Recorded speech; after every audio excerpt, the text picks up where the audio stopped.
My friend, there's a battle going on inside your mind, a war between clarity and confusion, between action and hesitation, between peace and chaos. And for many, overthinking is the silent thief of joy. It turns small problems into mountains, opportunities into doubts, and instead of living, we spend our days worrying. But here's what I've learned. The mind, when left untrained, will always look for problems.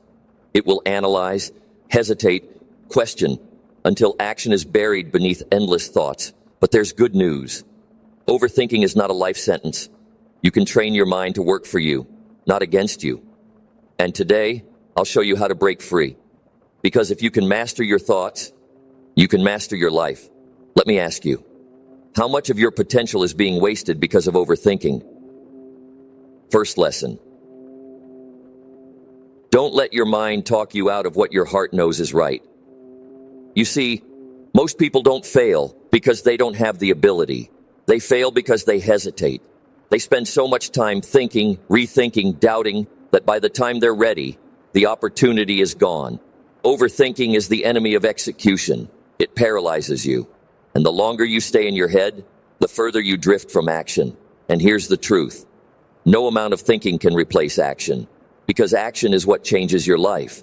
So the question is, are you letting your mind talk you out of success? I once met a young man, brilliant, full of ideas. He'd tell me all the things he wanted to do, start a business, write a book, change his life. But every time he hesitated, he'd say, I just need to think it through. I need to be sure. And years went by. Same dreams, no action.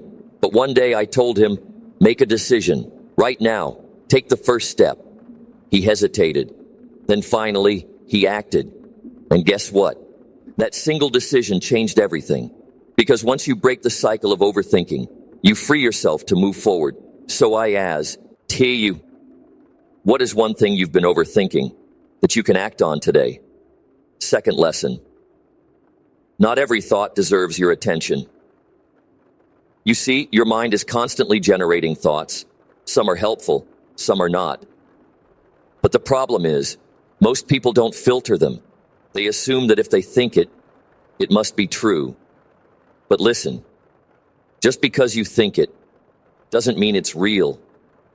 Your brain will tell you, you're not good enough. You're not ready. What if you fail? But you don't have to believe everything you think. Your mind is like a radio. You get to choose which station to listen to. So the question is, are you tuning in to thoughts that build you up or tear you down? I knew a woman who struggled with self-doubt. Every time she tried to step forward, her mind filled with fear. What if I embarrass myself? What if I'm not good enough? So she played it safe, stayed in the background. But one day, she learned a powerful truth. She didn't have to believe every thought. She started questioning them. Is this fear real or just a habit? And soon, she began choosing different thoughts. Thoughts of courage, thoughts of possibility. And step by step, she changed her life. So ask yourself, what thoughts have you been believing that you need to let go of? Third lesson. Analysis leads to paralysis. Clarity comes from action. Too many people think they need the perfect plan before they start. They overanalyze, overplan, and end up doing nothing. But here's the truth. Clarity doesn't come from thinking. It comes from doing. You figure things out by moving forward, not by waiting. The more you take action, the clearer the path becomes. So if you're stuck, don't wait for the perfect moment. Take the next step and adjust as you go, because action creates momentum. Momentum creates confidence, and confidence leads to success. The question is, are you waiting for clarity, or are you creating it? I once coached a man who wanted to start a new career, but he was stuck. He'd spend hours researching, days comparing options, weeks making lists, and he thought he needed more time. But what he really needed was to start. So I told him, take one step today. He hesitated, then he did it. And that single step led to another, then another. And before he knew it, he was on his way. So what is one small action you can take today to break the cycle of overthinking? Fourth lesson. Let go of what you can't control and focus on what you can. Overthinking often comes from trying to control everything. You worry about the outcome, the opinions of others, the future. But listen, worry doesn't change the future. It only steals the present. You can't control everything, but you can control how you respond. You can control your attitude, your effort, your choices, and that's where your power is. So what are you holding on to that you need to release? I remember a man who was constantly stressed, always worrying, always analyzing every little thing. He'd say, "What if this happens? What if that goes wrong?"